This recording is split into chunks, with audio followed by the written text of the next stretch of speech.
Que no se estaba escuchando, pero vamos a iniciar oficialmente entonces dándoles la bienvenida. Les contaba, aunque no me escucharon, que desde el Consejo Nacional de Competitividad estamos muy honrados de contar con ustedes en este conversatorio virtual, Índice de Competitividad Global, herramienta para el fortalecimiento de las políticas públicas, donde estaremos conversando sobre la importancia de la competitividad, su impacto, medición y su uso para el establecimiento de metas, la priorización de obstáculos y la construcción de reformas.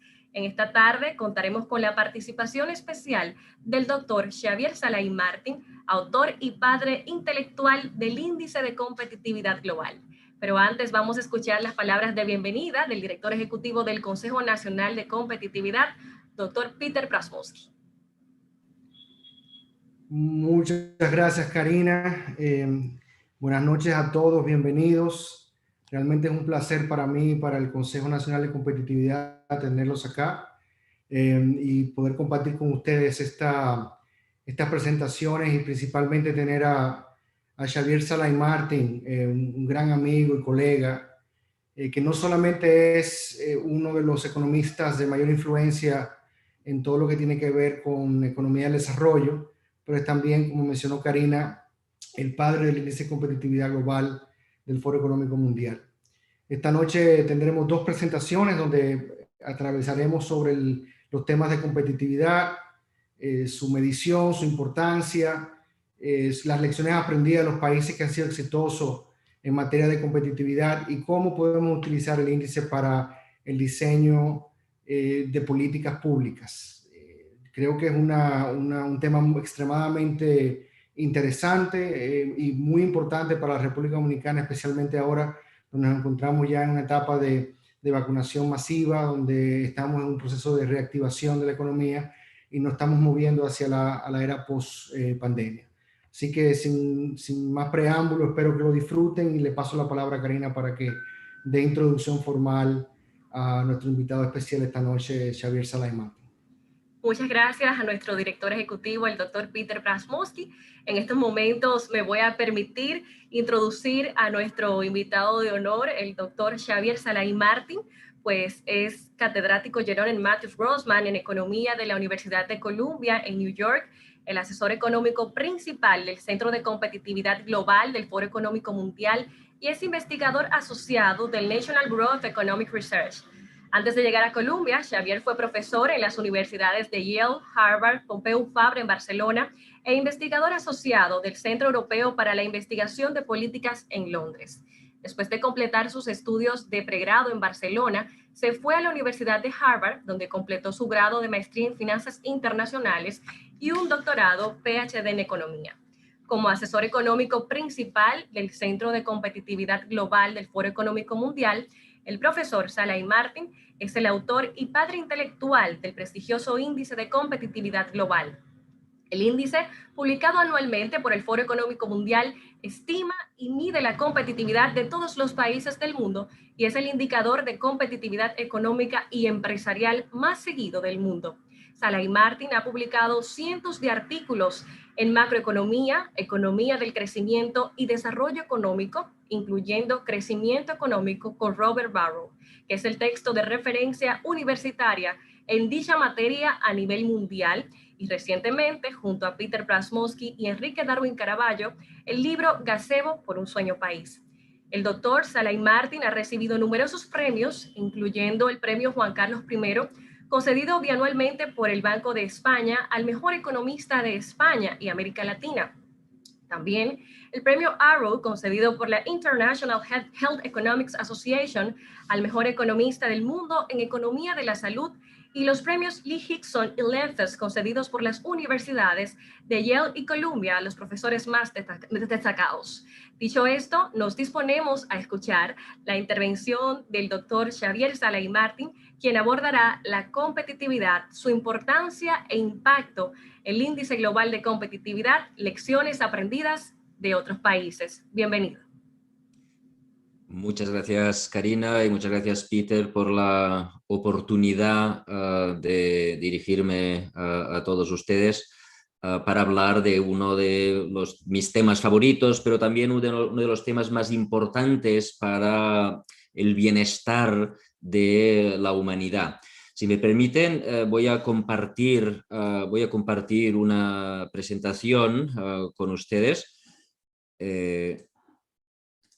No sé si se ve. ¿Se ve? Si no se ve, me avisáis, yo voy a seguir como si se viera. Voy a hablar de los secretos de la competitividad y dejadme que empiece por explicando la historia de un ser, de un hombre que nació en 1280 en Mali. En el reino, en el imperio de Mali, era el hijo del emperador de Mali y su nombre era Musa Keita. Musa en la lengua local que es el mandinga, o sea, significa Moisés, y era el hijo del emperador. El imperio de Mali era de los más pobres del mundo, está situado en el medio del desierto del Sáhara, sin agua, sin agricultura, sin recursos naturales, era de los más pobres del planeta. Pero resulta que cuando Musa era joven, se descubrió las minas de Wangara, que en aquella época eran las minas de oro más ricas, con más oro de todo el planeta. Eso convirtió de repente al imperio y al propio Musa, que cuando fue joven pasó a ser el Mansa. Mansa quiere decir el emperador de Mali.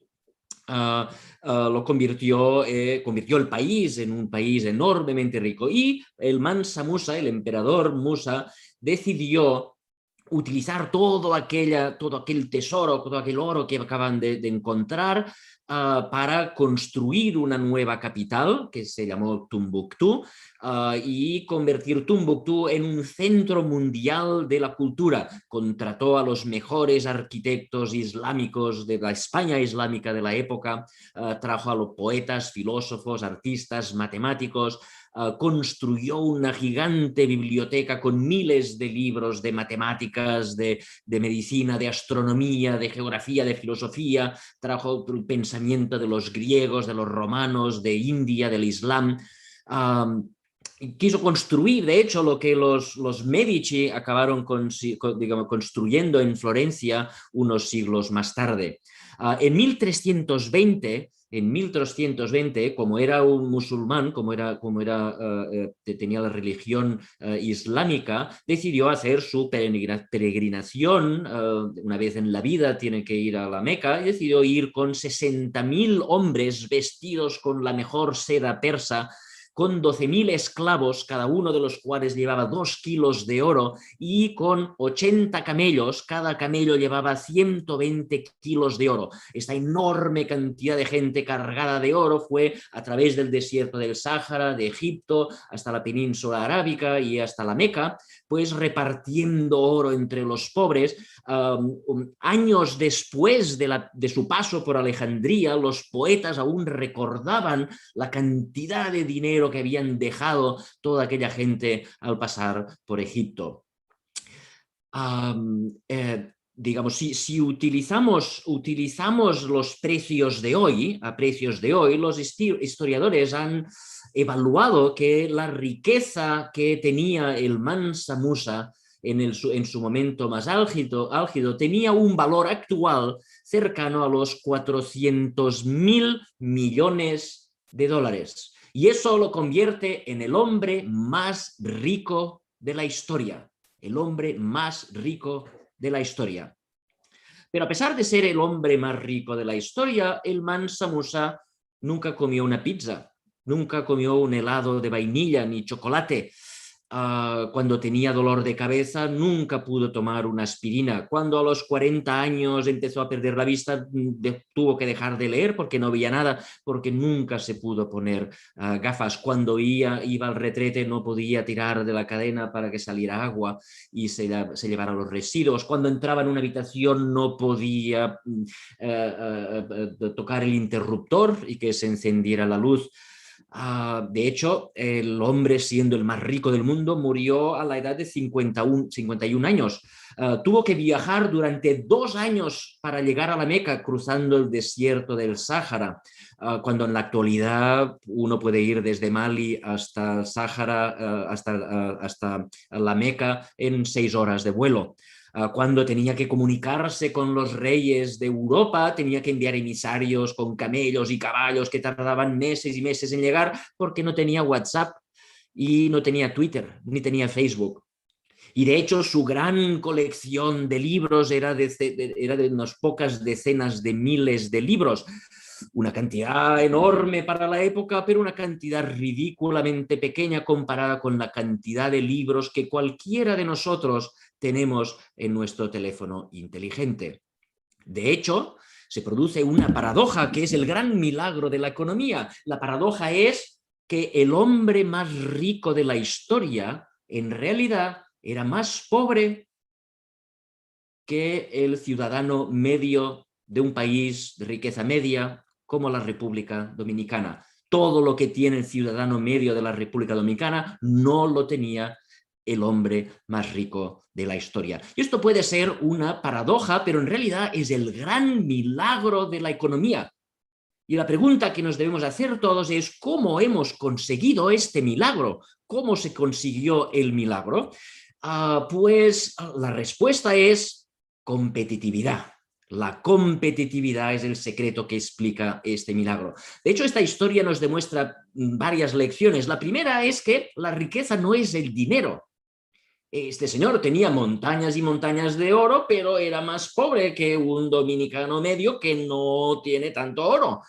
La riqueza no es la cantidad de dinero que uno tiene, sino la cantidad de bienes que uno puede conseguir. Si hoy día cogemos a Bill Gates o a Jeff Bezos y los metemos con todo su dinero, con todas sus acciones, con todas sus joyas y todas sus riquezas en una isla desierta, serán pobres. ¿Por qué? Porque todo este dinero no va a servir para comprar lo que realmente nos hace ricos, que es los bienes y los servicios. Es por esto que cuando los economistas hablamos de riqueza, hablamos de Producto Interior Bruto, producto. La riqueza de un país no es el oro que tiene ni los dólares acumulados en el Banco Central, sino la producción, lo que uno es capaz de producir. Y por lo tanto, el factor que explica la riqueza es la productividad o la competitividad. Y ahora voy a pasar a definir qué quiere decir competitividad. Por esto, la clave de la paradoja del Mansa Musa es la competitividad. ¿Qué es la competitividad? Pues la competitividad, el Foro Económico Mundial define la competitividad o toma la definición de competitividad de Michael Porter en su famoso libro sobre la ventaja competitiva de las naciones.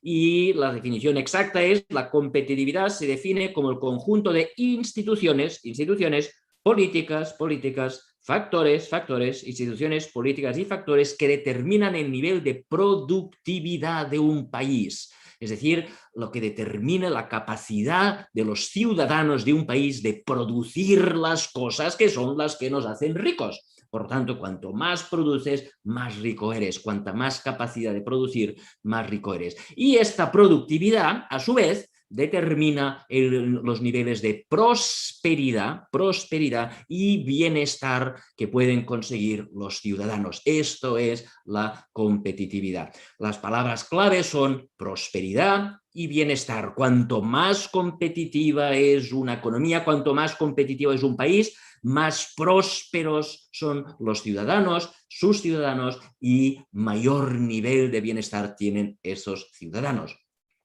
Ahora explicaremos cómo se calcula o cómo encontramos o creamos el índice de competitividad. Dejadme solo daros un resultado. Si correlacionamos el índice, la nota que cada país del mundo tiene en competitividad, y aquí la ponemos en el eje horizontal, lo correlacionamos con los salarios medios de cada país, vemos que la correlación es casi perfecta. Aquí en medio de la gráfica vemos a la República Dominicana con unos niveles de competitividad medianos tirando a bajos y con unos salarios medianos tirando a bajos. Por tanto, la competitividad determina o está relacionada con los niveles de prosperidad. Y esto nos da esta gráfica nos da una lección muy importante, y es que la competitividad, a pesar de que la palabra nos puede parecer, digamos, que se parece al fútbol o al béisbol, ¿no? Donde ser competitivo quiere decir que ganas y por lo tanto que lo contrario pierde, y por lo tanto que en los deportes son juegos de suma cero, cuando uno gana y otro pierde. En la competitividad económica no es de suma cero. Todos podemos ser más prósperos, todos podemos ser más competitivos. No es verdad que los países ricos son ricos porque los pobres son pobres. Todos podemos mejorar nuestros niveles de competitividad, y esta es una lección que debemos tener en cuenta, lo tendremos en cuenta después cuando hablemos de resultados. La segunda cosa que os quiero mostrar aquí es un gráfico creado por una organización en Suecia que se llama Gapminder, que es un gráfico que a mí digamos, es muy revelador. Aquí tenemos la información para todos los países del mundo. En el eje horizontal os he puesto la riqueza, la renta per cápita de cada país, y que es una medida de prosperidad, y en el eje vertical una medida de bienestar, como es la esperanza de vida, una medida de salud. Podríamos poner otras medidas de salud como la mortalidad infantil, la estatura de la gente, etcétera, pero pongamos la esperanza de vida. Aquí en este gráfico veréis que hay una gran cantidad de puntos. Cada punto representa un país y cada punto tiene dos características. Primero, el tamaño. Cuanto más grande es el punto, más grande es la población. Es decir, el punto es proporcional a la población. Los puntos más grandes que vemos aquí son dos puntos rojos, ¿los veis? Corresponden a la China y la India, dos grandes países con muchísima gente. La segunda característica de los puntos es el color. El color está relacionado con los continentes. Aquí a la derecha arriba veis el mapa del mundo con los colores. En verde, ahora vemos los países, ves que están destellando los países verdes, que son los de América, los azules son África, los amarillos son Europa y los rojos son Asia. Y la tercera característica de este gráfico es que aquí en el fondo veis un número, 1799, esto es el año. Esto quiere decir que en el año 1799, es decir, al empezar casi el siglo XIX, 1800, todos los países del mundo estaban abajo a la izquierda. A la izquierda quiere decir no eran muy prósperos, eran muy pobres, y abajo quiere decir que no tenían mucha salud. La esperanza de vida era, muy interesante mirarlo en los ejes, más o menos 30 años. En el año 1800, después de Cristo, no 1800 antes de Cristo, después de Cristo, es decir, hace 2 siglos, la esperanza de vida era de 30 años. La gente se moría a los 30 años. Y eran muy pobres. Vemos la renta per cápita más o menos era de unos $2.000 anuales. Esto era el mundo en 1800. Todos pobres, todos con poco bienestar o poca salud en este caso. Y ahora vamos a ver cómo evoluciona el mundo a medida que pasan los años. Vemos que aquí los amarillos, que son básicamente Europa, que ya está empezando la revolución industrial en Holanda y en Inglaterra, se van para la derecha, empiezan a enriquecerse, el resto del mundo se queda atrás. Estados Unidos, que es el punto este verde, también se une a la revolución industrial, y fijaros que a medida que va subiendo la prosperidad, va subiendo el bienestar. Nos vamos haciendo más ricos y más saludables. Vamos subiendo. Ahora ¿habéis visto esto interesante? Ver. Veamos aquí, en el año 1918 es la guerra mundial y la pandemia de la gripe española. Fijaros cómo bajan todos los países de repente. Estamos en 1900, ahora de repente va a venir la guerra mundial y la pandemia y todos los países se van a ir para abajo, ¡pum! Siguen los países creciendo. Ahora va a venir la Segunda Guerra Mundial, empieza ahora, ¡pum! y los países a medida que van creciendo van teniendo más bienestar, ¿veis? Las dos cosas van ligadas. Todavía China e India están atrás. 1970, ahora se muere Mao Zedong, China empieza a crecer, empieza su gran revolución tecnológica y económica, se van para la derecha y llegamos a la actualidad. Vemos que en la actualidad sigue habiendo una relación positiva, los países más ricos tienen más bienestar, tienen más salud. Vemos que hay países que se han quedado atrás, básicamente los países azules, África, todos los demás se han ido para la derecha, se han enriquecido, unos han enriquecido muchísimo, otros menos, pero la lección clave aquí es que gracias a la competitividad han conseguido tener más bienestar y más prosperidad, las dos cosas van ligadas. Pero volvamos al tema, a la discusión. Todo esto nos lleva a preguntar por qué pasa todo esto, por qué los países crecen, por qué aumenta la prosperidad, por qué aumenta el bienestar, etcétera, etcétera. Y la primera gran respuesta a esta pregunta, que es la pregunta más antigua que nos hemos hecho los economistas, de hecho se la hizo el padre de la economía moderna hace casi 250 años, Adam Smith, en La riqueza de las naciones, se preguntó por qué hay países ricos y países pobres. Una razón por la que el Mansa Musa era muy rico era que con su oro podía hacer que 12.000 personas trabajaran para él, que hicieran su fuego, su comida, que encendieran, no el interruptor, pero sí que encendieran fuegos para iluminar sus casas, para refrigerarlas, etcétera, etcétera, etcétera. 12.000 personas trabajaban para él. Pues bien, el secreto de la economía es que nosotros hemos conseguido lo mismo. Gracias a la especialización y al intercambio, nosotros también, cada uno de nosotros, tenemos 12.000 personas trabajando para nosotros. Pensad, por ejemplo, en el desayuno que habéis comido esta mañana. La cantidad de gente que ha trabajado para hacer el café, para hacer crecer las plantas de café, para recoger los granos de café, tostarlos, convertirlos en polvo, enviarlos a la República Dominicana y convertirlos en una taza de café. Pensad en la gente que ha hecho la taza, la gente que estaba en las minas sacando los minerales que han permitido hacer la cuchara, la gente que cuidaba vacas, que ha cuidado vacas para que vosotros tuvierais leche esta mañana, y esto solo es el café con leche. Imaginaros también la gente que ha hecho el pan, los croissants, la gente que ha hecho la comida, la gente que os ha hecho los automóviles, el iPhone, todo lo que utilizáis a lo largo del día. Si calculáis vosotros, también tenéis 12.000 personas trabajando para vosotros, pero lo hacéis no a base de esclavizarlos, sino de intercambiar. Vosotros formáis parte, cada uno de nosotros formamos parte de una cadena mundial global, donde cada uno de nosotros hacemos una cosa pequeñita y luego, gracias al comercio, al intercambio, todos acabamos trabajando para todos los demás. Y de esta manera hemos conseguido el milagro de que nosotros también tenemos, cada uno de nosotros, a 12.000 personas trabajando para nosotros. Esta fue la teoría, el gran pensamiento de Adam Smith en La riqueza de las naciones. Y esta fue la primera teoría que explicaba por qué hay países ricos y países pobres, pero no fue la única. Adam Smith empezó una larga tradición que ha durado 250 años en un área de la economía que se llama la teoría del crecimiento económico, donde han aparecido docenas y docenas de teorías sobre, por ejemplo, la educación.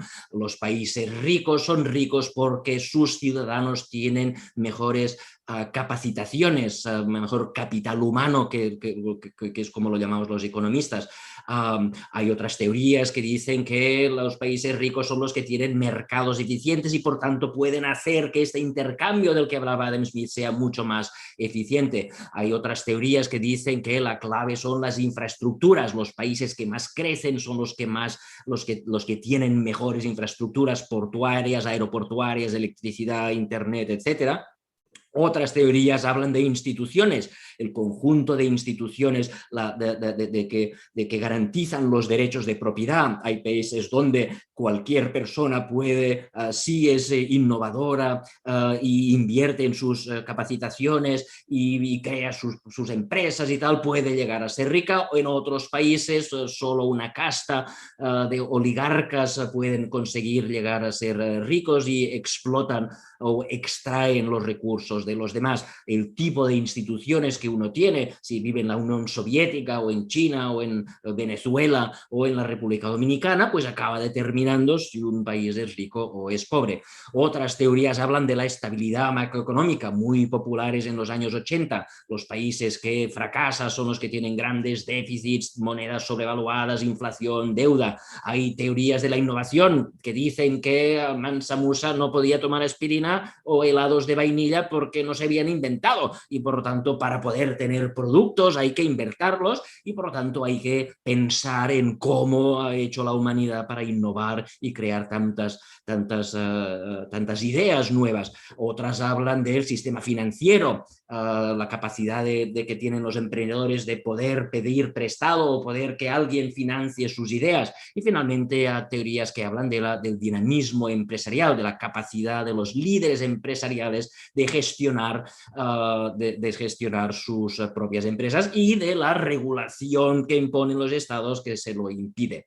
Podríamos seguir durante horas y horas hablando de diferentes teorías, pero el punto interesante creo que es que hay muchas teorías distintas y que durante muchos años los economistas hemos estado haciendo tests para ver qué teoría era la correcta. Yo mismo he escrito un libro con Robert Barros que es llamado Economic Growth, que digamos hacemos test econométricos de si una teoría es mejor que otra o si y enfrentamos a las diferentes teorías para ver su veracidad o su validez.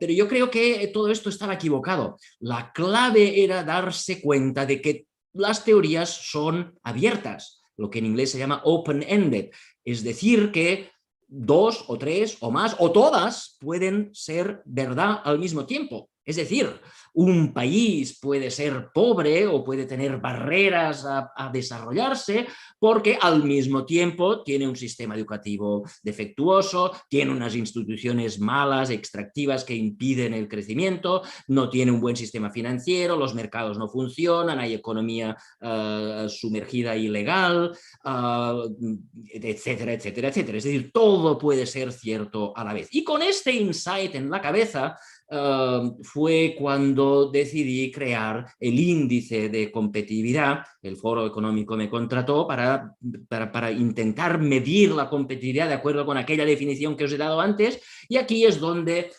escogí antes había 140 parámetros, ahora hay 103 parámetros. Unos vienen de encuestas, otros vienen de hard data. Todos los parámetros los unimos en 12 pilares de la competitividad distintos, 12 aspectos que representan 12 teorías distintas. Los 12 pilares son instituciones, infraestructuras, adopción de tecnologías de la información y comunicación, estabilidad macroeconómica, la salud, las capacitaciones, capital humano, los mercados, la eficiencia de los mercados de bienes y servicios, el mercado laboral, el mercado financiero, el tamaño de la economía. No quiere decir que si un país es grande o pequeño, sino un mercado grande o pequeño, es decir, si exporta a todo el mundo o su mercado es local, el dinamismo empresarial y la innovación. Y todos estos pilares los agrupamos en 4 grupos que llamamos el Enabling Environment, que no sé cómo se traduce, el capital humano, mercados y el ecosistema innovador. Estas 12 pilares nos permiten hacer muchas cosas para analizar las economías, nos permiten hacer diagnósticos sobre cuáles son los problemas de un país, nos permiten hacer evaluaciones sectoriales para evaluar las debilidades y las fortalezas, nos permite priorizar cuáles son los problemas principales, los cuellos de botella que hay que solucionar primero y dejar los otros para después, y nos permite de ver la evolución que tiene todas las economías a lo largo del tiempo. Y por lo tanto, una vez tenemos esta herramienta, la pregunta es cómo mejorar la competitividad, ¿no? Una vez sabemos qué es y cómo se mide o cómo lo medimos, la pregunta es cómo podemos subir en el ranking. Y la solución tradicional siempre ha sido la de contratar a gurús, normalmente empresas digamos multinacionales como McKinsey, Deloitte, KPMG, Pricewaterhouse, etcétera, etcétera, que hacen unos libros gigantes, unos planes concretos diciendo que hay que hacer el paso 1, el paso 2, el paso 3, el paso 4, para mejorar el sistema fiscal, hay que reformar esto, hay que poner una ley aquí, aquí, aquí, y te dan un menú de soluciones que tú simplemente implementas, y esto es lo que han hecho durante décadas, pero esta estrategia tiene un pequeño problema. Pequeño problema. Y es que el diablo está en los detalles. El diablo está en los detalles. Una cosa es entender que la educación tiene que mejorar, otra cosa es cómo se mejora la educación en la República Dominicana. La educación, ya hemos dicho, es un pilar de la competitividad, pero la pregunta es ¿y cómo se hace? ¿Cómo se hace a nivel microeconómico? Es decir, damos más dinero a las escuelas. De hecho, en la República Dominicana sabemos que esto no funciona. Se ha aumentado dramáticamente la cantidad de dinero dedicado a la educación, pero los resultados no han mejorado. ¿Qué hay que hacer? Pues hay que tener más maestros, mejores maestros, hay que gestionar las escuelas de manera distinta, hay que dar incentivos a los maestros, hay que dar incentivos a los estudiantes, hay que comprar más libros, hay que comprar computadoras, hay que cambiar la manera de enseñar, hay que cambiar las cosas que se enseñan. La verdad es que los economistas sabemos que la educación es importante, pero no sabemos cómo implementar los detalles, porque cada país va a tener diferentes detalles. Otro ejemplo, los mercados. Hemos dicho que los mercados son muy importantes y los mercados pueden tener diferentes grados de intervencionismo público. En Estados Unidos los mercados son bastante libres, en Corea o Singapur están un poco regulados, en Europa están muy intervenidos, muy regulados. Y todos funcionan. Nadie puede decir que Estados Unidos no es un caso de éxito, o que Corea o Singapur son un caso de éxito, o que Suecia o Finlandia son un caso de éxito. Nadie. La pregunta es, ¿cuál de estos modelos va a funcionar en la República Dominicana? La respuesta es que no lo sabemos. Infraestructuras, claro que las infraestructuras son importantes, pero para la República Dominicana, ¿qué es más importante? ¿Tener trenes, carreteras, autopistas, puertos, aeropuertos, electricidad, agua? ¿Cuál es la prioridad? La verdad es que no lo sabemos. Y si decidimos que son carreteras, ¿cuáles? ¿De dónde a dónde? Los que van a la costa, las que son para turistas, las que son para la industria. ¿Qué tipo de carreteras, qué tipo de trenes, qué tipo de puertos, qué tipo de aeropuertos? Las instituciones son muy importantes, hay que garantizar los derechos de propiedad, esto todo el mundo está de acuerdo. Suecia garantiza los derechos de propiedad, Francia también, Singapur también, Estados Unidos también. Los sistemas legales de estos 4 países son enormemente distintos. ¿Cuál va a funcionar en la República Dominicana? La verdad es que no lo sabemos. No lo sabemos los economistas, pero tampoco lo saben los gurús de las grandes consultoras. Y es por esto que la solución tradicional de contratar a los grandes gurús ha sido sistemáticamente un fracaso monumental, un epic fail. Y hemos vivido durante décadas en lo que se podría llamar la tiranía de los expertos. Y los expertos nunca lo han acertado por varias razones. La primera es que el mundo es muy complejo. El mundo es muy complejo, solo tenéis que mirar las grandes empresas. Nokia era un caso de éxito que todo el mundo quería imitar hace solo 15 años. Y Nokia quebró. El mundo cambia y es muy complejo. Segundo, los países son distintos. Cada país tiene su historia, sus costumbres, su cultura, su geografía, su política y su educación. Y lo que funciona en China, por la cultura china, por la historia china, o lo que funciona en Singapur, por la historia o la cultura de Singapur, no tiene por qué funcionar en la República Dominicana o en Guatemala o en Ghana. Y tercero, los tiempos cambian. Cuando Inglaterra empezó la revolución industrial, lo hizo con la tecnología del vapor, los trenes de vapor, los telares, las fábricas de máquinas de vapor. Cuando Taiwán se desarrolló, pues había los vídeos VHS, y cuando Hong Kong se desarrolló, pues los relojes y las cámaras y los microchips. Hoy día sería una locura que la República Dominicana intentara el desarrollo económico instalando máquinas de vapor o vídeos VHS o microchips. Y por lo tanto, digamos, mirar lo que ha funcionado en otros países no tiene por qué, no es que no tenga por qué funcionar aquí, es que no va a funcionar aquí. Y por lo tanto, la pregunta vuelve a ser, ¿cómo mejoramos la competitividad? Aquí yo miraría las lecciones importantes que nos da la historia. Y la historia nos da, yo creo, 5 lecciones importantes. La primera es que lo primero que hay que hacer para empezar un proceso de crecimiento y desarrollo sostenido y sostenible y acelerado es que el país lo quiera. Que los líderes del país, los líderes políticos, los líderes empresariales, los líderes sociales, los líderes laborales, lo quieran. Si uno no quiere crecer, pues nunca va a poder poner las políticas, los pilares necesarios para la competitividad. Por lo tanto, lo primero es necesitamos un compromiso, que se quiera. Si se quiere, la segunda lección es que todos los países han tenido estrategias distintas. Lo que ha hecho China no es lo que ha hecho Singapur, lo que ha hecho Corea, lo que ha hecho Hong Kong o lo que ha hecho Finlandia. Pero todos tienen un denominador común. Enorme importancia, han dado enorme importancia a la educación. Todos de distintas maneras, pero todos han concentrado enormes esfuerzos en educación, de manera que estos países que han tenido éxito, cuando hacemos los rankings internacionales de PISA, están siempre arriba de todo. Tercera lección importante, el tamaño no importa. No es verdad que los países grandes como China tengan ventaja.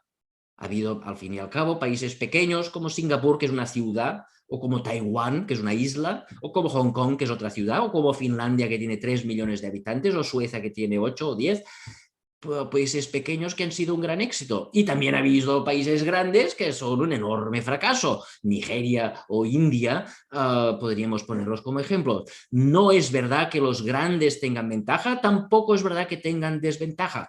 El tamaño no importa, el tamaño del país, el tamaño del mercado sí, los países pequeños que han crecido lo han hecho a base de abrirse al mundo y exportar, pero el tamaño del país, el número de habitantes, el área del país no importa. Y esto es muy, muy, muy significativo y muy importante para la República Dominicana porque es un país pequeñito, esto nos da esperanzas. La otra cosa que nos da esperanzas es que cada vez se tarda menos. Inglaterra tardó 250 años en llegar donde ha llegado ahora, Estados Unidos, Alemania también, pero los milagros de los pequeños países asiáticos tardaron 50 años y los últimos grandes milagros como China han tardado menos de una generación, en 25 años lo han conseguido, cada vez se tarda menos, no hay que esperar 250 años para que llegue el progreso. No es verdad que tenemos que poner ahora los pilares y recogeremos los frutos en 5 o 10 generaciones. No, se puede conseguir en una generación. Y la última lección, yo creo que es la más importante. No hay un camino, hay muchos. No hay una fórmula mágica, hay muchas fórmulas mágicas. Cada país debe encontrar su fórmula mágica. Esa fórmula mágica que, como he dicho antes, no la sabemos. No la sabemos. Y por lo tanto, con estos 5 puntos yo creo que podemos diseñar una alternativa a la estrategia tradicional de los gurús y es una alternativa que Peter y yo, digamos, describimos ampliamente en el libro que publicamos el año pasado, que se llama Gazebo, y del cual voy a hablar solo de 2 aspectos importantes. La primera es la priorización. No se puede hacer todo a la vez. Ha habido un gran debate en la ciencia económica sobre si las grandes reformas se tienen que hacer todas al mismo tiempo, lo que se llama Big Bang, o gradualismo. Yo creo que casi hay unanimidad hoy día en que el gradualismo es el camino, pero el gradualismo, si no se hace todo a la vez, entonces la pregunta es, ¿qué hacemos primero? ¿Cómo priorizamos? Y hay mecanismos inteligentes para priorizar. Aquí no voy a profundizar porque Peter les va a hablar a ustedes de este tema de la priorización. Y el segundo y quizá más importante aspecto, el primero es la priorización, el segundo es la experimentación. No sabemos los detalles que van a funcionar en la República Dominicana. Y por lo tanto hay que hacer lo que hacen los científicos. Los conocimientos humanos han aumentado exponencialmente en los últimos 200 siglos, 2000 siglos, desde que los humanos, digamos, aparecimos en la sabana hace 200.000 años. El conocimiento no ha parado de aumentar, y no ha parado de aumentar gracias a la prueba y el error. Esta prueba y este error que hemos visto estos últimos meses con la aparición de la vacuna. A través de poner la vacuna a unas cuantas personas, pero no a todas, a otras darles el placebo, y comparar la eficacia de la vacuna a través de mirar los que han sido vacunados y compararlos con los que no han sido vacunados. Esto que hace la ciencia, pues es el camino que nos va a llevar al descubrimiento de qué es lo que va a funcionar en la República Dominicana. Y esto, de hecho, es lo que ha hecho China. China ha experimentado, ha cambiado las reglas, ha cambiado las infraestructuras, ha cambiado las normas, ha cambiado las políticas en una región. Cuando ha visto que funcionaba en esa región, pues lo ha extendido al resto del país. Lo que no ha funcionado lo ha desechado y ha cambiado otra vez. Y así, a medida que iban haciendo experimentos y viendo lo que funcionaba para China, han creado un modelo de crecimiento chino. Un modelo de crecimiento que es distinto del alemán, que es distinto del español, que es distinto del inglés o del norteamericano. Y el tercero es que todo esto que hace la ciencia, que han hecho los chinos, también lo hacen los economistas. De hecho, los premios Nobel de Economía del año 2019, entre los que estoy orgulloso de decir que entre los que está Michael Kremer, que fue estudiante mío. Uno se da cuenta que es mayor cuando sus estudiantes empiezan a ganar el premio Nobel. Pues ganaron el premio Nobel por diseñar maneras a través de las cuales los economistas hacían exactamente lo mismo que los médicos. Los mismos trials que hacen los médicos, que hacen las farmacéuticas, lo hacen los economistas para ver qué tipo de políticas o qué tipo de instituciones o qué tipo de reformas pueden funcionar. Nadie sabe qué es lo que va a funcionar en la República Dominicana, pero todos sabemos mecanismos para averiguarlo, para aprenderlo. Y al final, dejadme que os deje la clave de todo. Las soluciones para la República Dominicana para mejorar la competitividad, el bienestar y la prosperidad de los dominicanos no va a venir de las universidades de Estados Unidos, ni de los gurús, ni de las consultoras multinacionales. Las soluciones van a ser dominicanas, hechas por dominicanos y para los dominicanos. Muchas gracias. Agradecemos inmensamente esta presentación del doctor Xavier Salaí Martí. Y en estos momentos quiero invitarles a todos los que nos están acompañando a través de esta conexión, que quiero invitarles a que coloquen sus preguntas. Tenemos habilitado una sección de preguntas y respuestas. Pueden también colocarlas a través de YouTube y al final estaremos compartiéndolas con nuestros invitados de honor. Así que siéntanse libres de dejar cualquier inquietud. En estos momentos nos preparamos para escuchar las palabras del doctor Peter Prasmovsky, quien es el director ejecutivo del Consejo Nacional de Competitividad de la República Dominicana. Fue asesor del Grupo para la Productividad y Competitividad Nacional y director de estrategias de León Jiménez. Es licenciado en Economía y Finanzas del Wharton School de la Universidad de Pensilvania en Filadelfia, con una maestría Gibney en Economía y Econometría del London School of Economics de la Universidad de Londres y un doctorado en Economía de la Universidad de Kingston en Londres. El doctor Prasmovsky ha publicado artículos a nivel nacional e internacional en macroeconomía, finanzas públicas, teoría monetaria y economía del desarrollo, con énfasis en la República Dominicana. Ha escrito también varios libros, entre los cuales se encuentran ensayos en macroeconomía para la República Dominicana y países en vía de desarrollo, con José Sánchez Fun y Amelia Santos Paulino, y Gaseo, por un sueño país, con Xavier Sala y Martín y Enrique Darwin Caraballo. De inmediato escuchamos sus palabras. Bueno, muchas gracias, Karina, y muchas gracias, Xavier, por tan elocuente presentación, siempre tan interesante y iluminante de entender realmente todo el tema de la competitividad, su importancia, cómo se mide y qué lecciones hemos aprendido. Y de hecho, mi presentación trata de tomar todas esas lecciones que mencionó Xavier y muchos de los aprendizajes también que plasmamos en Gaseo y lo hemos tratado de aplicar acá en el Consejo Nacional de Competitividad como una forma de asistir al gobierno en el diseño de políticas públicas. Y yo creo que lo que vamos a presentar acá trata de presentar de manera general cómo estamos viendo el tema de la competitividad y cómo lo estamos utilizando en el Consejo Nacional de Competitividad. Voy a compartir la pantalla rápidamente.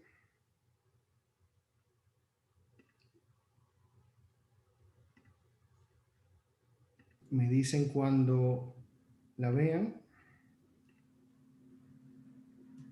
¿Se ve ahí? Sí, ahora sí.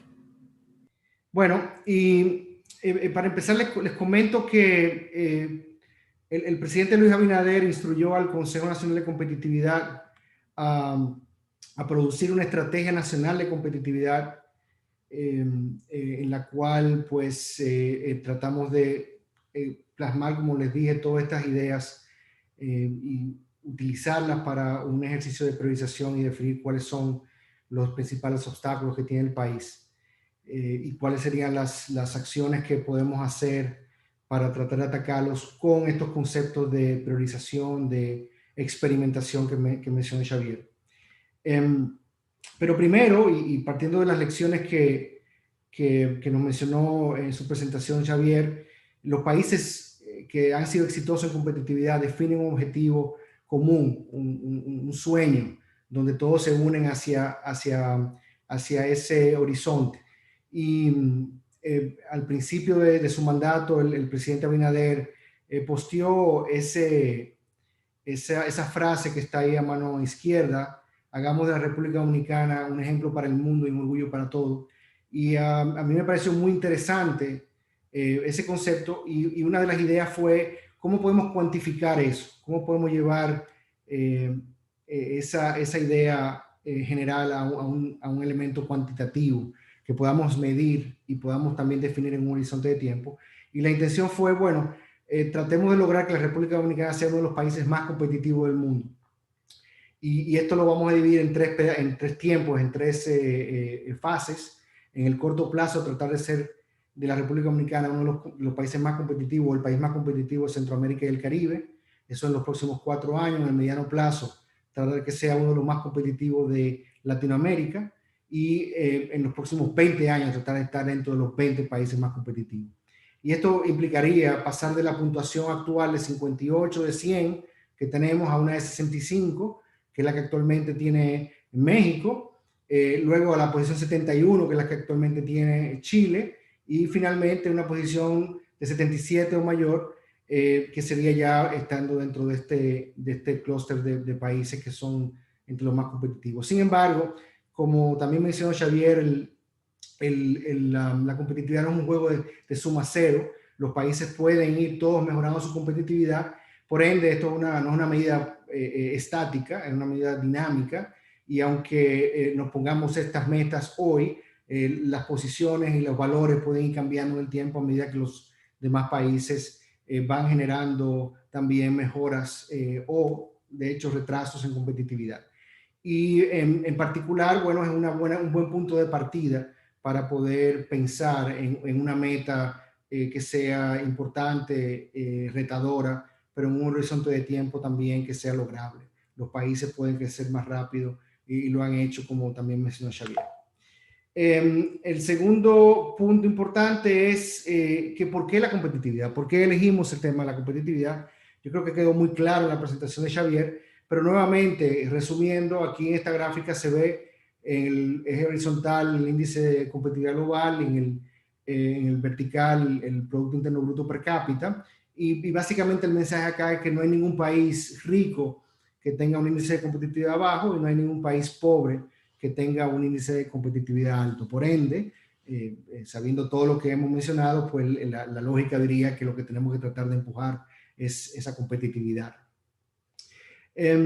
Y bueno, claramente la herramienta que podemos utilizar por excelencia es el índice de competitividad global para poder identificar cuáles son las oportunidades. Como ustedes ven acá, este es la medición última del índice para la República Dominicana en 2019.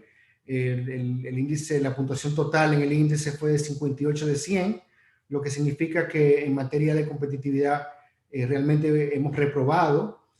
Sin embargo, hemos ido mejorando en el tiempo, aún nos queda mucha oportunidad, pero más interesante aún del índice es ver dónde están las grandes oportunidades.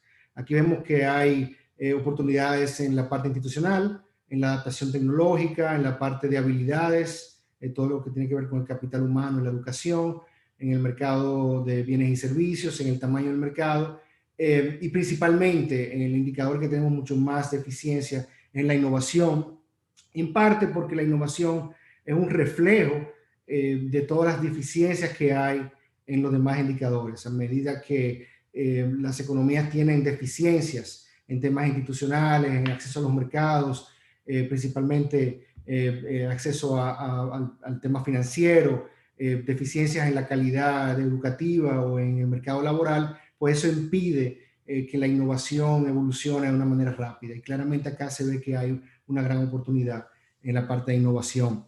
Entonces, esto es interesante, claramente, te da una vista general, pero más interesante aún es entrar en los 103 indicadores que están repartidos en estos pilares. Y lo que nosotros hicimos en el Consejo Nacional de Competitividad y plasmamos la Estrategia Nacional de Competitividad que va a salir próximamente de forma formal, fue priorizar cuáles eran los indicadores que tenían mayores deficiencias, mayores oportunidades. Y como ven acá, se hizo un recorte de los 103 indicadores, se seleccionaron 21 indicadores que tenían mayores deficiencias. Y es interesante ver que, bueno, la priorización se hizo en base a un criterio de aquellos indicadores que tenían un valor menor de 60 puntos o una posición relativa de mayor de 100 de los 141 países que están evaluados en el 2019. Y yo creo que es interesante ir uno por uno de manera rápida porque te da una sensación de dónde están los grandes problemas que tiene el país. Por ejemplo, el peor indicador que tiene la República Dominicana es la calidad de la policía. Y este es un indicador de tipo cualitativo, es decir, es un indicador de encuesta. Y para mí es muy interesante el indicador porque es un reflejo en cierta medida de la parte idiosincrática de nuestro país. La falta de respeto a la autoridad, el no hacer la fila, el no respetar las señales de tránsito, el soborno a la policía y toda la cadena que implica esa desconexión que hay con la autoridad.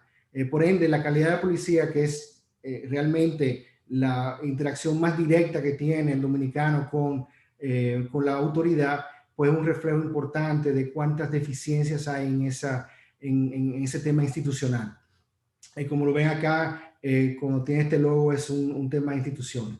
Otro importante es la recuperación de insolvencia, lo cual está en la dinámica de negocios y limita principalmente los emprendimientos y la evolución de las pequeñas y medianas empresas.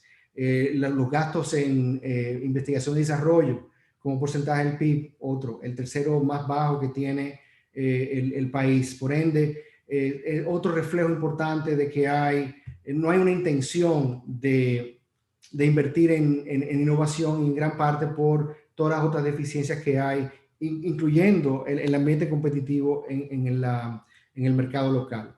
La independencia del sistema judicial, el efecto distorsionante de impuestos y subvenciones, las políticas laborales activas, el acceso al agua potable, las exportaciones de bienes y servicios, nuestro tamaño de mercado, que tiene también limitaciones no de ahora, de históricamente, la redundancia de los costos laborales, la dinámica de la deuda y el déficit, que claramente ahora con la pandemia se hace mucho más relevante, el tema de la corrupción, el pensamiento crítico y la enseñanza, lo cual es uno de los factores fundamentales por los cuales la inversión en el 4% del Producto Interno Bruto en la educación no ha dado el resultado esperado. Nuevamente, la eficiencia del suministro de agua, las trabas regulatorias, otro tema fundamental a nivel institucional, el crédito doméstico al sector privado, y como muchas veces la política monetaria compite con ese crédito, inclusive la política fiscal, la eficiencia en el proceso de despacho, los años promedio de educación, las prácticas de contrataciones, la eficiencia del marco legal y todo eso, llegando hasta la eficiencia energética, que tiene que ver mucho con el ambiente regulatorio. Cuando uno ve estos prioridades, uno se da cuenta, independientemente vengan o no de la metodología del índice de competitividad, se da cuenta que realmente son los indicadores o los problemas más importantes que tiene el país, y los cuales deberíamos tratar de atacar primero.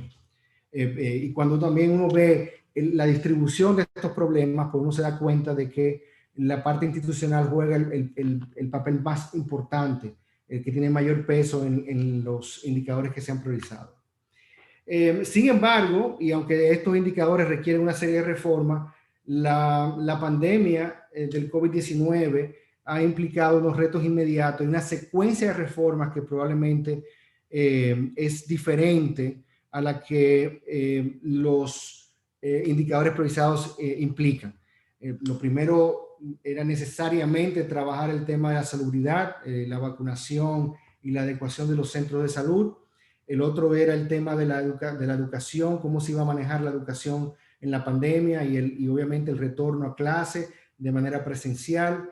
El tema institucional, de trabas que hay institucionales que permitieran hacer de manera ágil las inversiones necesarias en infraestructura, las modificaciones al mercado laboral y obviamente trabajar con los mercados, el tamaño del mercado, principalmente la parte de lo que es zonas francas y turismo, necesarios para poder iniciar el proceso de reactivación económica, para luego entonces trabajar con otros temas que están pendientes, como es el tema fiscal, el uso de tecnologías en todo lo que tiene que ver con la parte institucional e incluso con el tema fiscal y tributario, y después otras reformas ya adicionales que vendrían con el tema financiero, la dinámica de negocios, la innovación.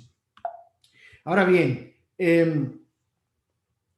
independientemente de todo esto, se están haciendo una serie de acciones que impactan de manera muy positiva la competitividad, y es bueno resaltarla. Yo quería tomar el momento para hacer esas aclaraciones de cuáles cosas se están haciendo que tocan estos indicadores priorizados. Por ejemplo, en la calidad de policía, ustedes saben que se emitió un decreto, el 211-21, que trata de hacer una reforma de la policía, una transformación y profesionalización de la policía, cuál es un proyecto que está en camino y se está ya viendo una serie de acciones en esa dirección.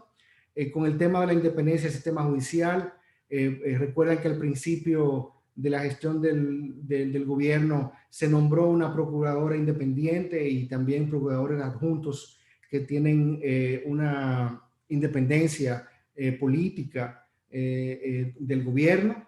En tema de las trabas regulatorias se emitió el decreto 640-20 que busca la creación del programa Burocracia Cero.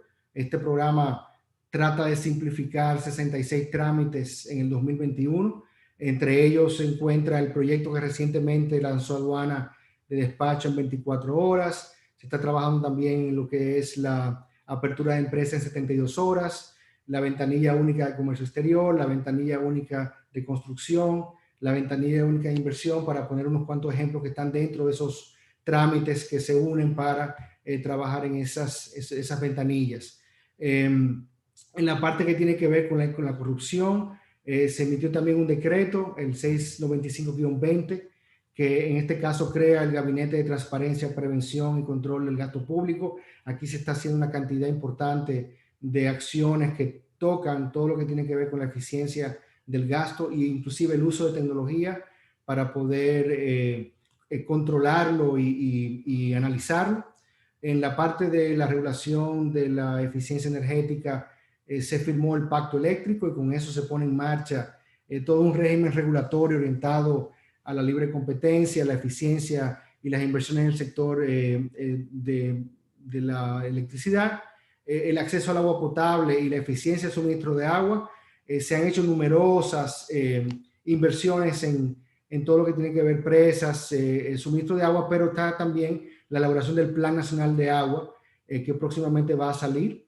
La dinámica de la deuda y el déficit, aquí hay una propuesta que está en camino, que es la Ley de Transparencia y Responsabilidad Fiscal, que ha mencionado el presidente en varias ocasiones y que se encuentra también dentro de lo que es la Estrategia Nacional de Desarrollo como una parte de esa estrategia.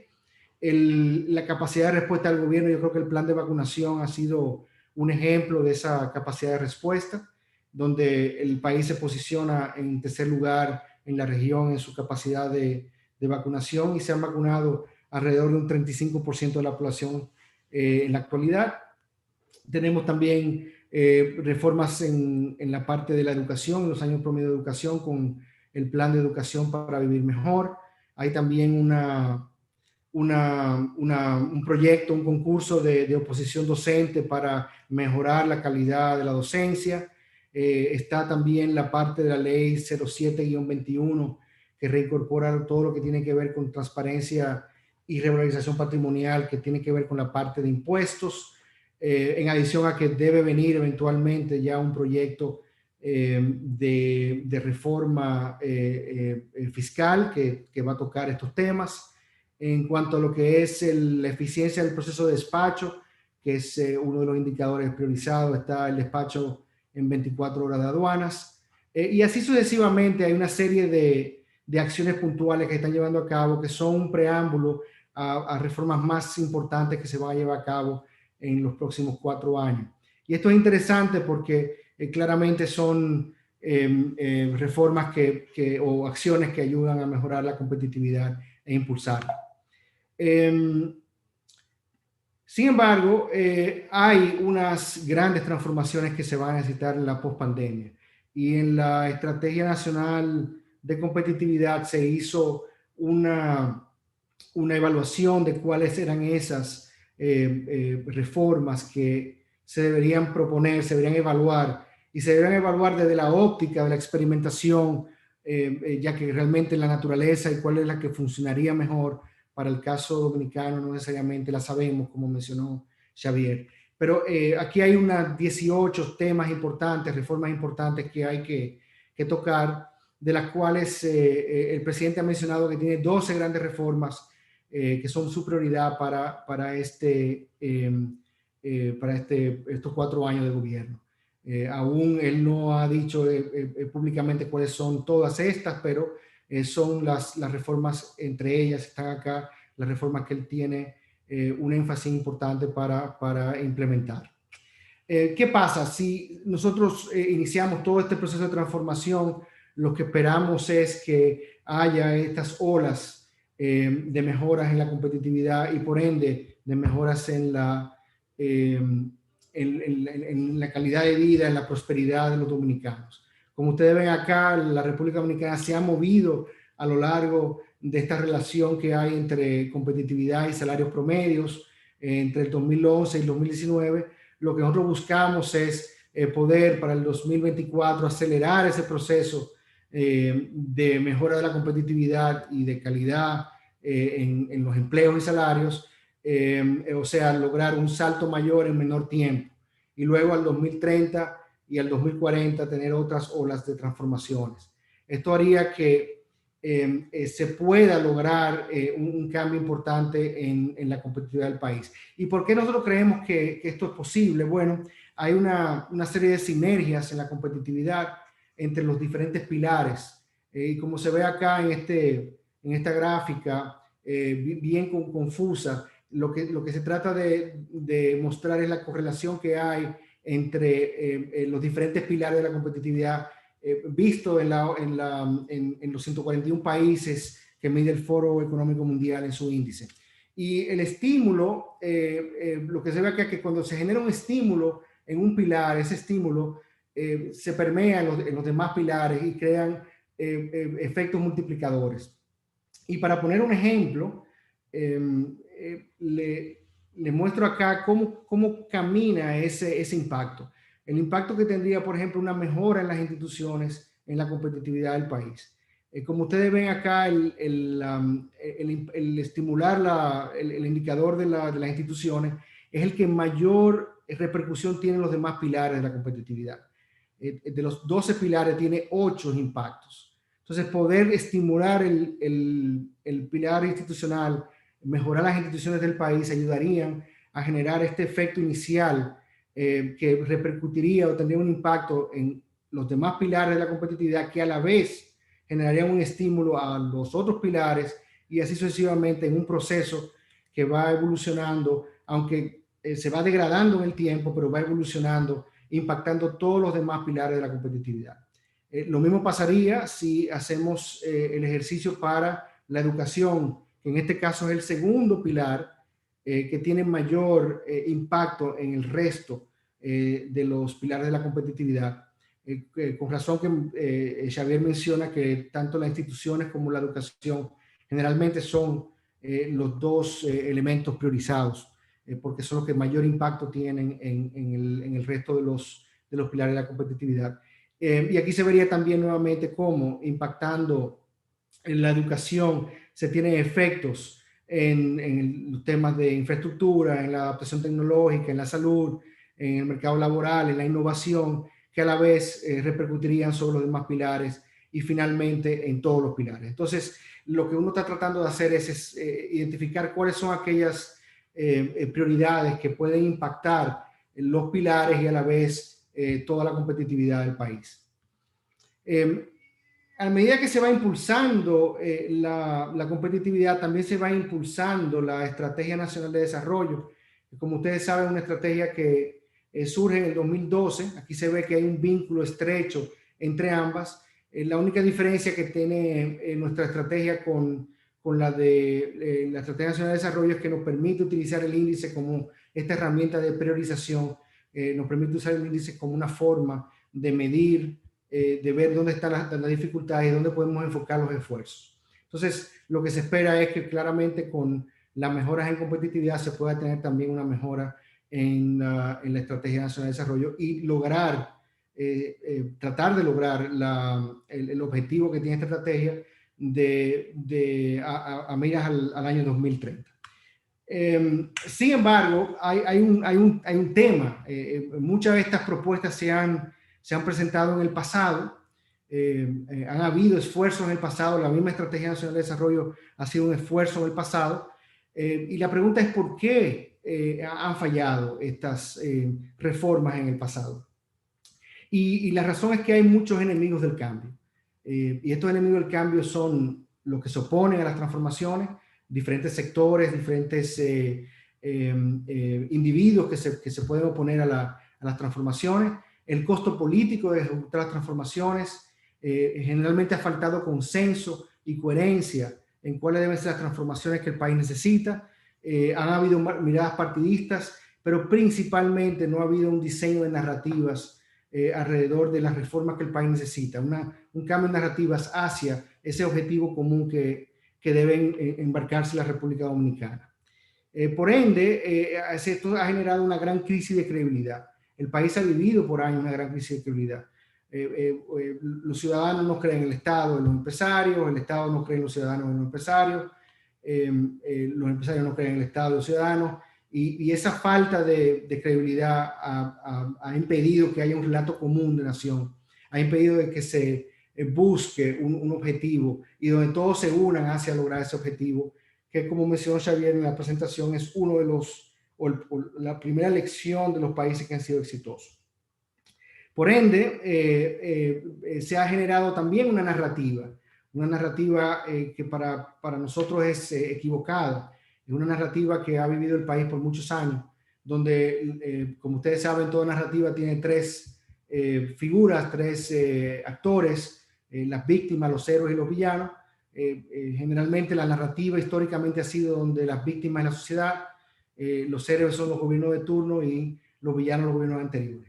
Y esto, cuando tú tienes esta narrativa donde la sociedad siempre es la víctima, lamentablemente no se ha podido generar esa credibilidad para poder lograr las transformaciones que el país necesita. Por ende, también hay que tratar de buscar la manera de cambiar la narrativa. Y esta narrativa sea una narrativa del cambio. Una narrativa donde el futuro de la República Dominicana sea la víctima si no se implementan las transformaciones que el país necesita, donde la sociedad y aquellos dominicanos que apoyan el cambio son los héroes de esta narrativa, y donde las actitudes egoístas y el egoísmo como un todo son los villanos que van a impedir que realmente el país progrese. Y hay que hacer un esfuerzo importante, un esfuerzo donde hay que comunicar qué se quiere lograr, cuáles son las características de este país que nosotros queremos transformar, cuáles son esos obstáculos que impiden que el país alcance esos objetivos, y cuáles son las transformaciones que se necesitan para poder alcanzarlo. Entonces, ese cambio de narrativa es esencial para poder lograr que se neutralicen los efectos de los enemigos del cambio y haya más héroes que apoyen las transformaciones que se necesitan. Yo les quiero mostrar este diagrama. Este diagrama muestra de una forma muy simple cómo se podrían cambiar las narrativas.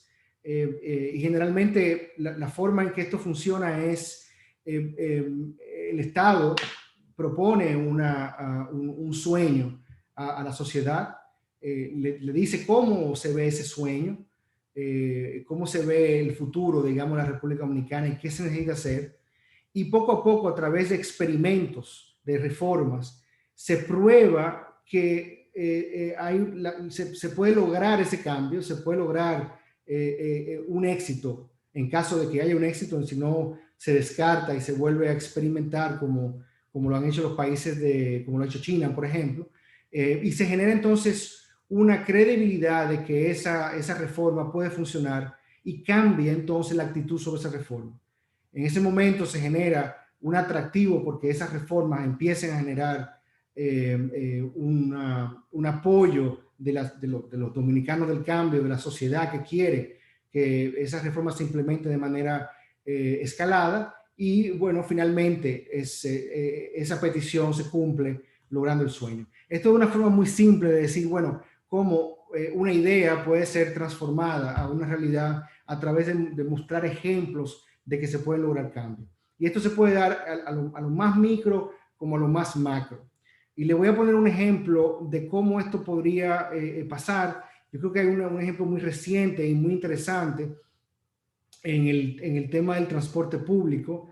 Como ustedes saben, hubo hace poco un experimento del corredor de la Núñez, donde se llegó a un acuerdo con ese sindicato que manejaba el corredor, y se permitió hacer un consorcio donde hay un criterio de un transporte unificado, estandarizado, y que es obviamente un modelo de transporte digno y eficiente para todos los que utilizan o se mueven en ese corredor. Entonces, ¿cómo se traduciría esto en el diagrama? Pues básicamente la intención de que quisiéramos tener un transporte público digno y eficiente. Esto implicaría tener un sistema de transporte estandarizado, que tenga obviamente una secuencia y una mecánica establecida.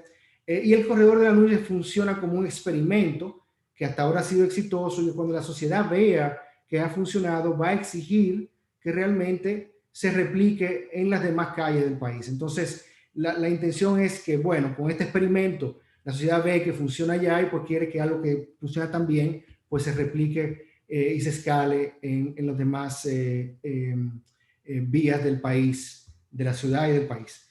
Entonces, esto es una forma de verlo de esa manera y yo creo que es interesante porque realmente, como se puede hacer con el transporte, se puede hacer con la educación. De hecho, con Educa se están trabajando varios experimentos que pueden ayudar a buscar las soluciones particulares de cómo atacar los temas de la calidad educativa, cómo atacar los temas de la permanencia escolar, en fin, así como se hace en la educación, se puede hacer en la salud, se puede hacer a nivel de la parte fiscal, se puede hacer a nivel de la corrupción, se puede hacer a nivel de todo lo que tiene que ver con los mercados, en fin, la innovación, por ejemplo, buscar experimentos que ayuden inclusive se puede hacer para el tema de la vacunación que se está haciendo. Entonces, yo creo que es un concepto interesante de cómo combinar la experimentación con el ideal y con el cambio de narrativas para lograr escalar las reformas que pueden funcionar para la República Dominicana. Yo creo que, y termino con este tema de que la frase la debemos mantener en nuestra mente, de poder ser como dominicanos un ejemplo para el mundo y un orgullo para todos. Y esto lo que dice es que todos estos cambios son un compromiso de todos los dominicanos y que realmente debemos empujar para que estas narrativas cambien y para que las reformas que el país necesita se implementen y que podamos experimentar para lograr entender cuáles son aquellas reformas que van a funcionar para el caso dominicano. Muchísimas gracias y te paso la palabra, Karina. Muchas gracias al doctor Peter Prasmovsky, director ejecutivo del Consejo Nacional de Competitividad. Como mencionamos, tendremos una sesión de preguntas y respuestas.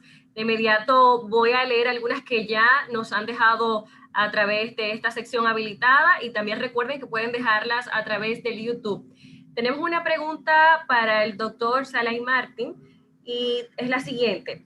En las empresas cada vez más se valora la importancia del líder, del CEO. Esto a pesar de la gran institucionalidad y gobernanza que tienen estas empresas. Sucede lo mismo en nuestro país con las instituciones públicas.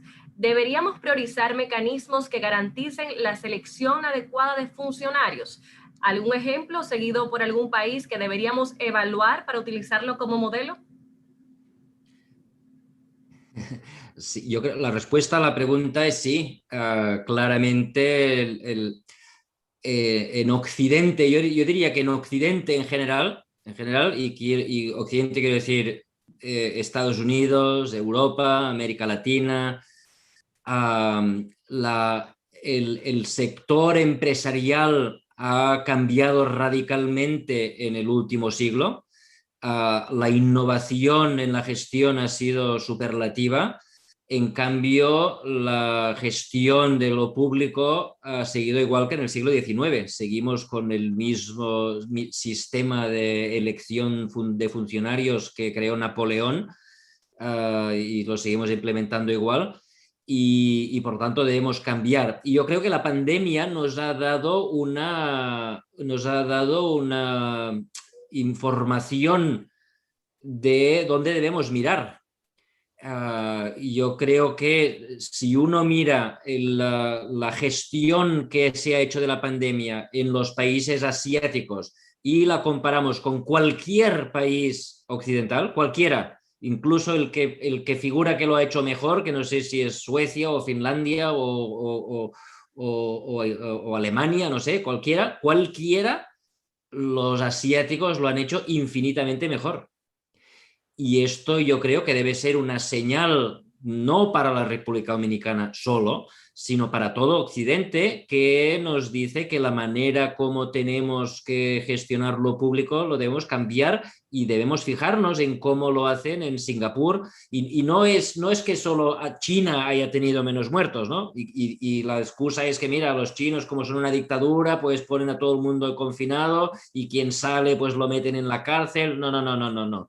Es verdad que China no ha tenido muchos muertos, pero tampoco los ha tenido Hong Kong, tampoco los ha tenido Singapur, tampoco los ha tenido Corea, tampoco los ha tenido Japón, nadie. O sea, en Occidente, en Oriente, todos lo han hecho mucho mejor que nosotros. Y por lo tanto, la pregunta que debemos hacernos es, digamos, cómo podemos implementar lo que hacen allí cómo lo podemos implementar aquí. No copiarlo, porque ya hemos dicho que copiar sistemáticamente no va a funcionar, pero sí que debemos aprender lecciones de, por ejemplo, cómo se pagan los salarios en el sector público. Y aquí yo creo que en Occidente estamos divididos con un debate de izquierdas y derechas que no va a ningún sitio y que no funciona. Por ejemplo, los salarios de los maestros en Singapur son elevadísimos, del sector público, elevadísimos, pero centenares de miles de dólares de salario para los maestros. Ahora, los maestros que no lo hacen bien son despedidos. Fíjate, salarios elevados y despidos. Si tú dices que vas a poner salarios elevados en los maestros en Europa o en América, la izquierda, la derecha te va a decir que no, que se han creído pagar salarios tan elevados en el sector público. Y si dices que vas a despedir maestros, la izquierda se te va a echar encima y los sindicatos y tal. Y por lo tanto, digamos, intentar hacer lo que hacen en Singapur, que tienen el mejor sistema educativo del mundo, va a ser muy difícil de implementar aquí, pero debemos aprender las lecciones que nos dan porque en la gestión de lo público lo han hecho mucho mejor. Doctor Prasmovsky, también nos gustaría saber su opinión sobre estos mecanismos que deberíamos priorizar para garantizar la selección adecuada de funcionarios en el ámbito local. Bueno, yo coincido con Xavier, o sea, más que un mecanismo de selección, es un mecanismo donde hay una experiencia que dice que una correlación entre la calidad y el pago. Entonces, yo entiendo que la meritocracia debe ser un elemento central en tanto en las instituciones privadas como en las públicas, en el sistema educativo, obviamente en todo lo que tiene que ver la docencia per se, y definitivamente hay un rol para la meritocracia y para evaluar si la meritocracia, por ejemplo, funcionaría como una herramienta de dar incentivos adecuados para mejorar la calidad y al mismo tiempo también las penalizaciones por no lograrla. Entonces, veo que podría ser definitivamente algo que se debe evaluar. Tenemos otra pregunta para el doctor Salai Martin sobre la posible aplicación de una tasa mínima global impositiva a las multinacionales. ¿Qué implicaciones podría tener para la competitividad de las naciones y en especial para los países en desarrollo? Bueno, aquí la implicación se refieren, supongo, al acuerdo del G7 de la semana pasada, ¿no? A ver, la implicación mayor va a ser para los países que están viviendo de tener tasas extraordinariamente bajas, como la Cayman Islands o como Irlanda, ¿no?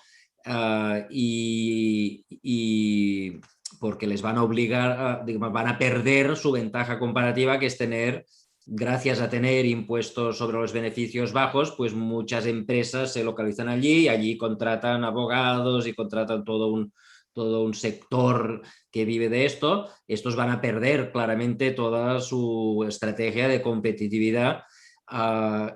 Pero los países, digamos, que hasta ahora estaban perdiendo una gran cantidad de recaudación, que son los del G7, básicamente, pues van a ganar una parte de esta recaudación, evitando que las empresas, sobre todo las tecnológicas, pero también las farmacéuticas, todas las que tienen propiedad intelectual, las que viven de las marcas, y cuando tienes propiedad intelectual y marcas, pues puedes básicamente poner los beneficios en el país que te interesa a base de hacer transfer pricing, ¿no?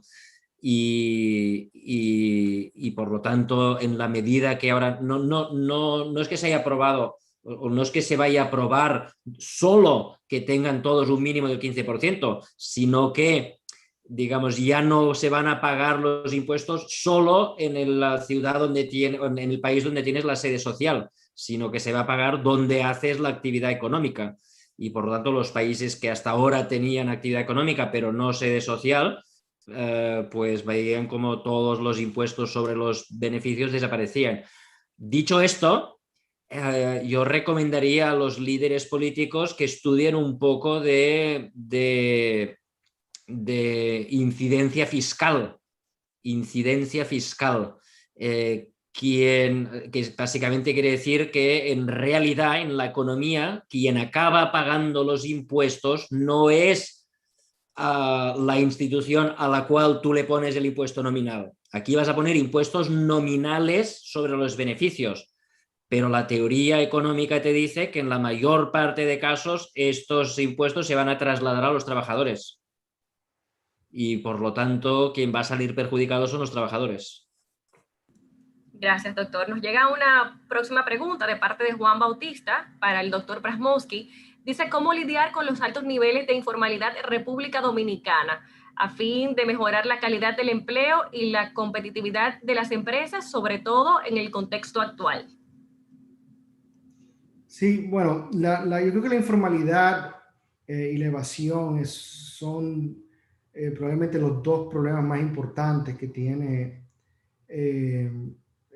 todo el sistema tributario dominicano, y no solamente en República Dominicana, sino muchos países del mundo.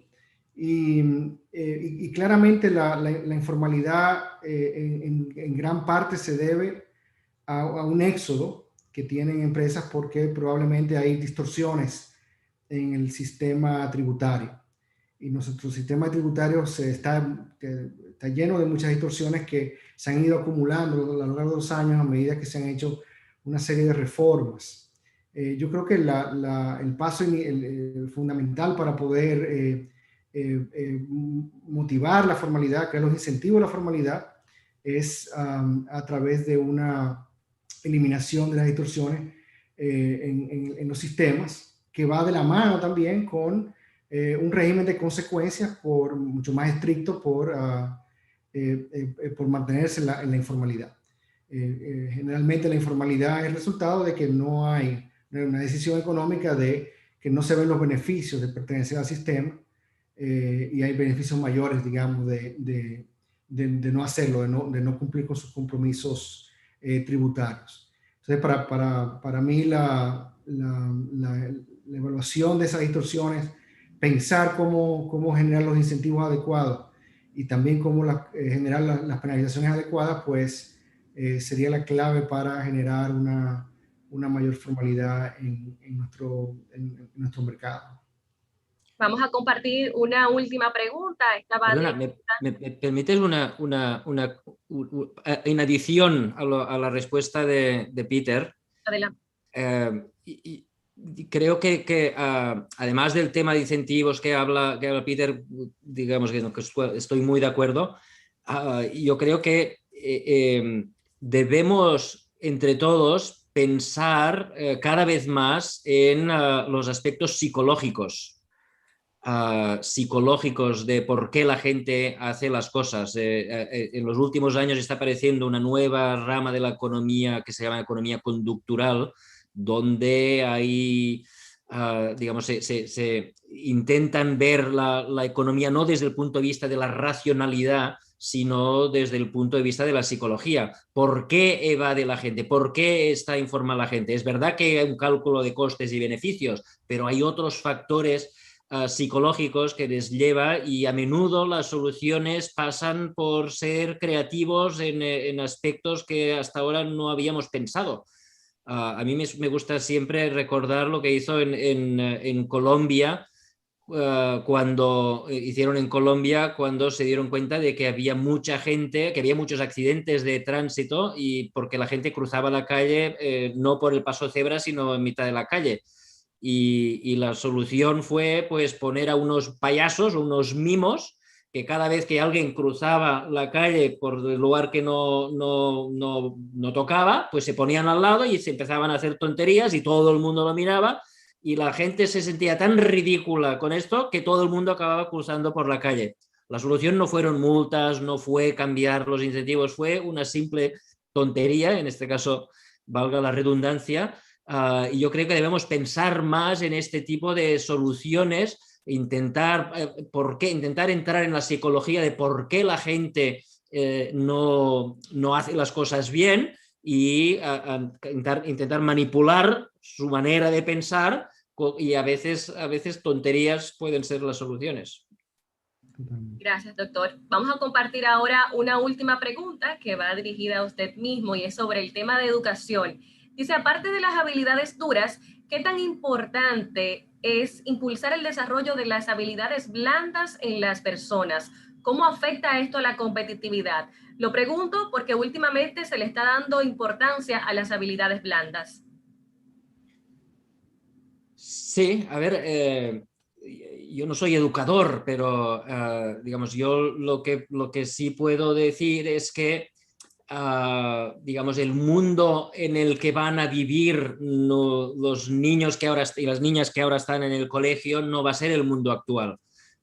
El mundo va a ser tecnológicamente distinto, va a ser tecnológicamente mucho más cambiante. La tecnología está viniendo a una velocidad tremenda y por lo tanto vamos a tener que darles capacitaciones que les permitan sobrevivir en ese mundo. No en el mundo actual ni en el mundo en el que hemos sobrevivido los padres, sino el mundo en el que van a vivir ellos.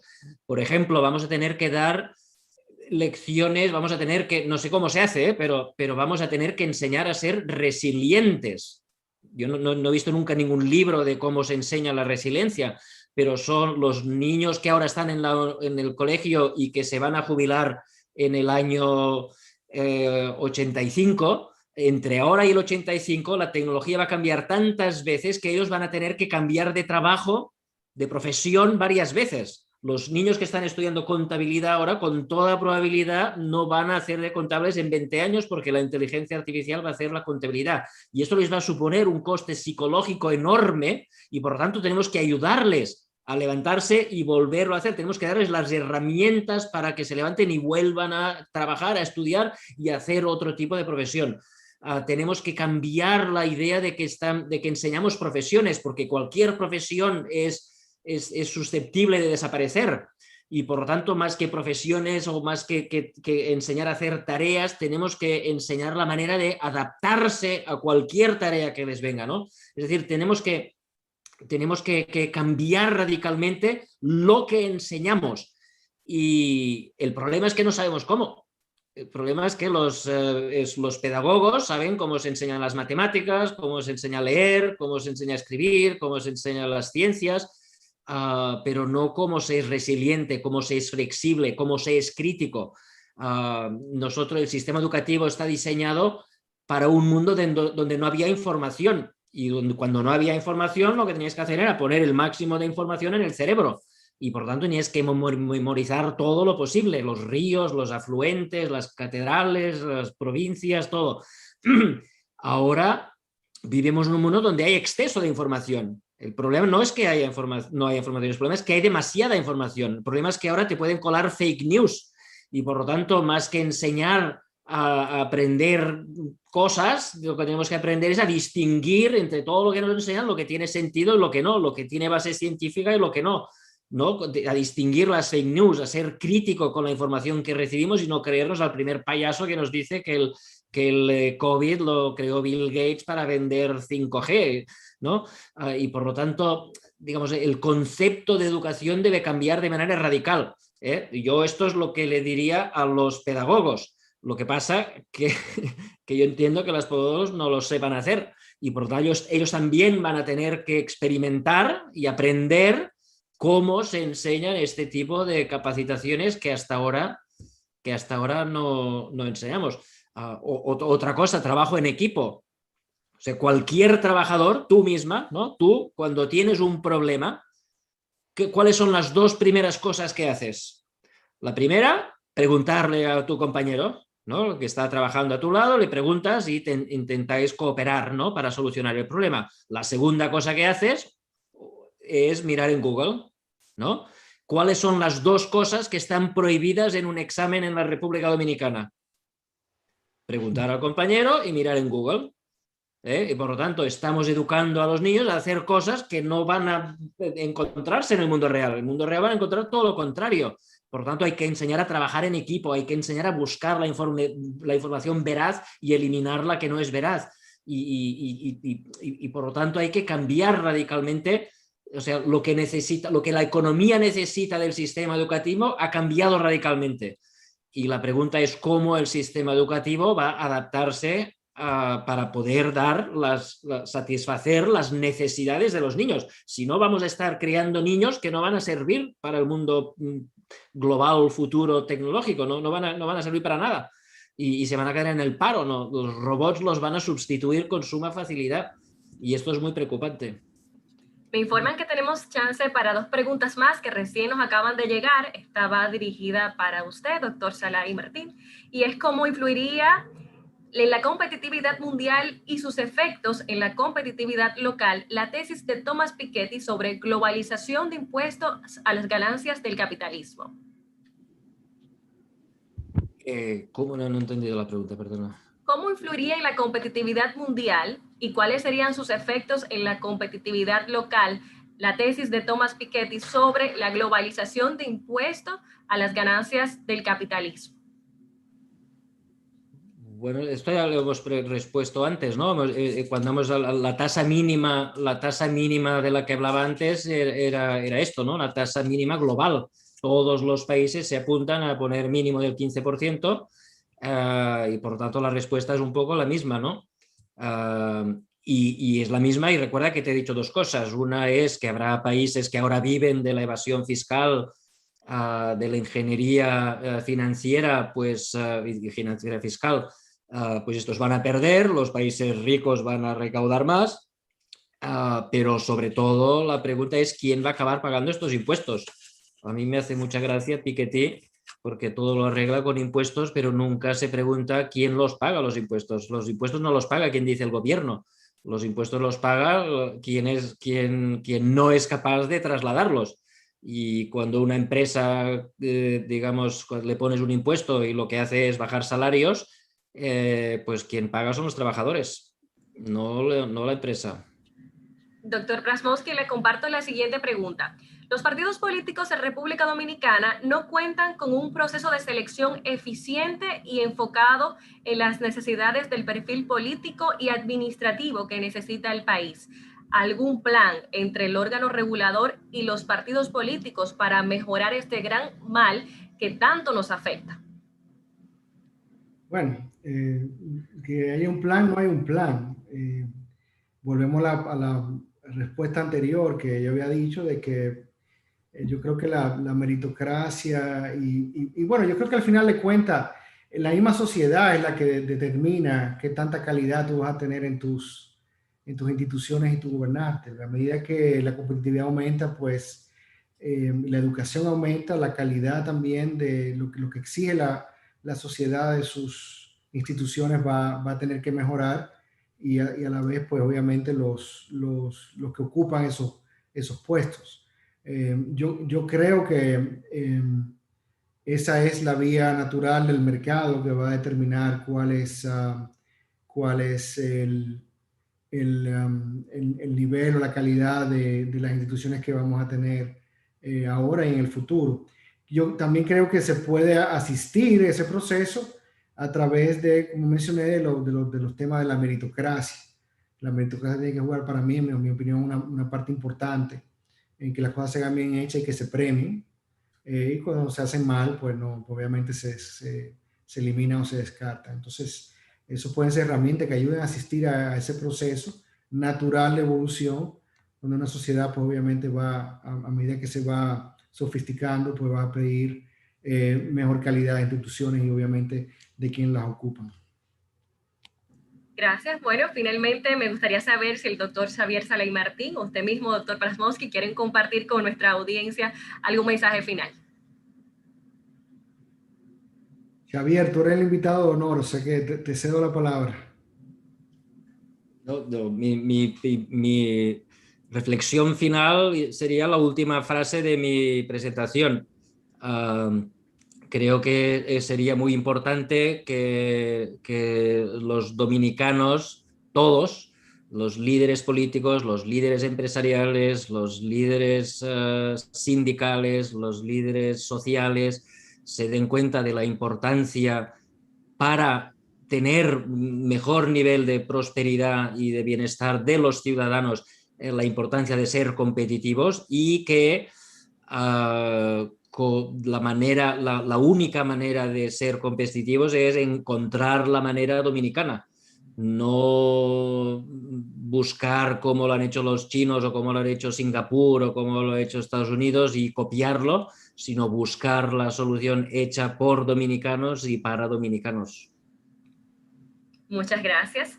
Bueno, pues con este mensaje nos toca despedirnos y agradecer a todos ustedes habernos acompañado en este conversatorio virtual. Agradecer, por supuesto, la participación de Xavier Sala y Martín en este encuentro organizado por el Consejo Nacional de Competitividad. Muchas gracias a todos. Este encuentro quedará grabado. Si desean que se los enviemos más adelante, pues solamente tienen que enviarnos un correo y estaremos compartiéndolo con ustedes. O también les comento que lo estaremos colgando a través de YouTube para que esté disponible si quieren dar una revisión a estos importantes datos que se han compartido en esta tarde de hoy. Gracias a todos nueva vez por acompañarnos y será hasta un próximo encuentro. Buenas noches. Muchas gracias. Gracias.